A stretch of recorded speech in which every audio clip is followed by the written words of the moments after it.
It's our civic duty to go to jury duty when called upon, but one state lawmaker wants to make sure jurors are treated with dignity when it comes to their service. State Senator Bobby Powell joins me now to talk about this issue, as well as his decade-long experience serving Floridians. Thank you so much for being with us today. You're more than welcome. I'm excited to be here with you. Yes, indeed. Let's set up the scene. There was somebody who missed jury duty, and there was quite a penalty that they suffered. What happened? So down in Palm Beach County, we had a young man by the name of DeAndre Somerville. He missed jury duty. I believe he overslept, and the judge sentenced him to 150 hours of community service, 10 days in jail, fines and fees. I believe the fines ended up costing about $237, and this happened all because he missed jury duty. He ended up going to court to apologize to the judge, and at that time the judge felt that it was necessary to teach him a lesson, as the judge said, and immediately sent him to jail for 10 days without any representation. And that was something that we couldn't get back. Wow. So he served those 10 days. He served those 10 days. But the other things that you mentioned in terms of the fine, the probation, what happened thereafter? Well, there was a huge backlash on this judge for what he had done. The harsh sentencing for missing jury duty. This was a young man, DeAndre Somerville, who had never been in trouble with the law. As a matter of fact, one of the problems was he didn't even know how to get to the courthouse, the place where he needed to be prior to being selected on the jury. So he found that out, but never being involved with the criminal justice system to serve 10 days in jail.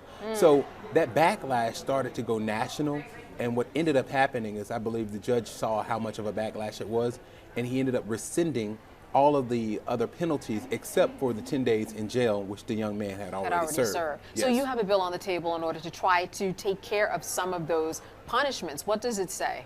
Currently, the law allows for a judge to sentence someone up to a year in jail, still give them fines, still give them probation and community service.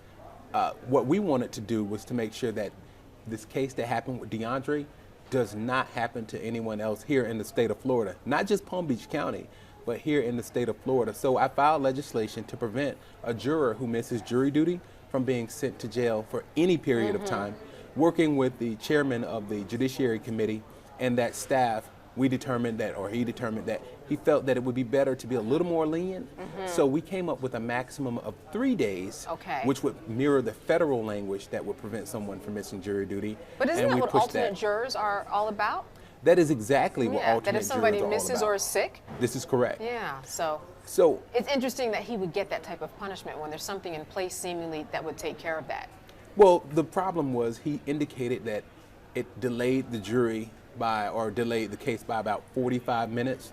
But what's also important that people often don't talk about is the admonishment of the judge when he indicated that DeAndre represents a certain cross section of the ethnic, well, basically he said you represent a cross section of the population, which being young black men or black men in general. So I don't know how much that weighed in, but I do believe, based upon the judge's own reference, that it did have some impact in the punishment. I know that we only have a little time left. We might go over a little bit. I just want to ask you one question. Absolutely. Being involved so long in politics, what's the advice that you give to someone who wants to be where you are? I would tell people when you're in your community and there's a lot of people who complain about politics, complain about policies, and complain about the way things are, you have direct opportunities to be involved. Your influence allows you to vote for elected officials, but also if you can vote, you can run for office. Be the change that you're looking for. I often say that a life of service is a life that counts, and you make your life count by being involved in service. And my guess is that if anybody had any questions, they certainly could ask you about how you did it, especially when it comes to fundraising, right? It comes to fundraising, whether it comes to any of the fears that people have about running for office. I've been through it all, I've seen it, and I'm ready, willing, and able to help that next generation of elected officials when they need it. All right, thank you so much for all that information. Good seeing you. Good seeing you as well. Thank you very kindly. Absolutely. Today's newsmaker has been State Senator Bobby Powell, and from the state Tallahassee's Capitol building, I'm Candace Kelley. Thanks for joining us.